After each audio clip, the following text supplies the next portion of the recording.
21 novembre 1999. C'est cette année que la deuxième génération de Pokémon Or et Argent sont sortis.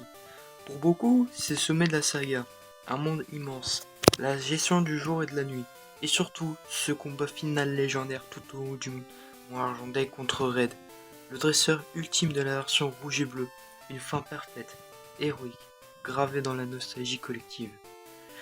Mais si je vous disais que la version que vous avez eue entre les mains n'était qu'une version édulcorée, qu'en réalité, Nintendo a tenté d'étouffer l'existence d'une série de cartouches prototypes distribuées par erreur lors d'un vide-grenier au Japon à l'hiver 1999. Récemment, les fichiers vidéo bruts intitulés Now on Mr. Monsiver Classified ont refait surface sur le dark web avant d'être instantanément supprimés. Aujourd'hui, on va analyser cette fuite de A à Z, et je vous préviens, ce que vous allez voir va détruire l'image du boss final de votre enfance. Mettez un gros pouce bleu, fermez les volets, on commence maintenant. L'enregistrement commence par le témoignage d'Hélène. Son petit frère est devenu complètement amnésique et mutique après avoir joué à une cartouche d'occasion de Pokémon version argent. Ce qui lui arrivait, elle décide de lancer le jeu en filmant son écran. Dès le menu principal, l'anomalie frappe. L'option nouvelle partie a totalement disparu du code source. La seule chose disponible, c'est continuer et regarder le compteur de jeu. 999 heures et 59 minutes, le maximum absolu que le processeur de la Game Boy peut stocker. Ouais, c'est étonnant. Hélène ouvre le menu pour inspecter l'équipe. Les 6 Pokémon sont au niveau 100. Alligator, Tyrannosif, Dracolos, Voltali, Ronflex et un Typhlosion en première position. Mais regardez attentivement le sprite du Typhlosion. Ses yeux sont absents, remplacés par des pixels noirs et vides. Son corps semble rigide, figé. Le jeu ne se passe pas dans une ville. Le dresseur est déjà bloqué tout en haut du mont argenté. Le paysage est monochrome, une tempête de grêle fait rage, mais la musique du jeu s'est arrêtée. À la place, les haut-parleurs de la console émettent un bruit de friture statique qui s'intensifie à chaque fois que le dresseur fait un pas. Dans la version normale du jeu, la grêle baisse vos PV pendant les combats. Mais ici, le jeu utilise un script caché. À chaque pas, hors combat, l'écran tremble.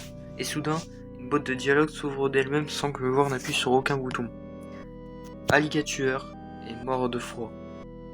Ce n'est pas un chaos classique. Les données du Pokémon sont littéralement effacées de la mémoire vive de la cartouche. Hélène commence à paniquer. Elle essaie d'ouvrir son sac pour utiliser un rappel ou une potion, mais le sac est entièrement vide. L'argent réfugié est au maximum, mais il n'y a aucun moyen de fuir. En moins de 2 minutes de marche, toute son équipe est décimée. Tyrannosif, Dracolos, Ronflex. Ils meurent tous les uns après les autres dans des boîtes de dialogue de plus en plus graphiques et agressives. Leur cœur ne bouge plus. La classe a brisé les données. Il ne lui reste plus que son Typhlosion aveugle. Hélène tente d'éteindre la Game Boy. Elle pousse l'interrupteur power vers le bas, mais la console reste allumée. Le bouton est physiquement bloqué par le système. Elle est forcée de continuer à monter vers le sommet. Nous y voilà. Le sommet du mont argenté, le combat contre Red s'active automatiquement. Mais ce n'est pas le Red héroïque de votre enfance. Son sprite est en morceaux. Ses vêtements sont déchirés par le gel. Et ses yeux sont figés vers le joueur, brisant le 4e mur. Red envoie son premier Pokémon, Pikachu. Sauf que ce Pikachu est au niveau 0.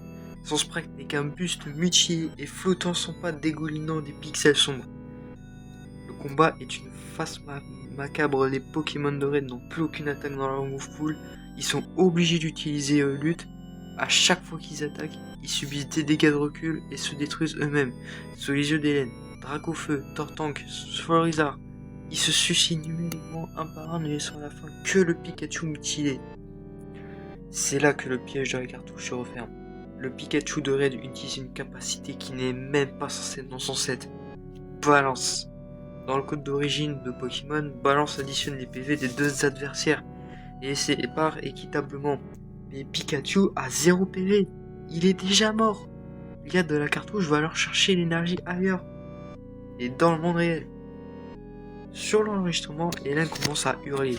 Elle dit que sa Game Boy Color est devenue instantanément glaciale, que le plastique lui brûle les mains par le froid. Sur l'écran de la console, le reflet d'Hélène apparaît à travers les pixels, mais son visage virtuel est défiguré et gelé sur place. Le Typhlosion d'Hélène s'effondre, le dresseur est vaincu. Le jeu affiche une dernière botte de dialogue. Red utilise le Destiny Ball. La caméra d'Hélène tombe par terre, filmant le plafond de sa chambre dans un silence de mort. On comprend que son corps subit le même sort que celui de son petit frère. Son énergie vitale a été aspirée pour alimenter la mémoire cache de la cartouche, laissant son enveloppe corporelle totalement gelée. Le jeu redémarre tout seul, l'écran titre s'affiche, mais une septième sombre est désormais visible en arrière-plan derrière Lugia.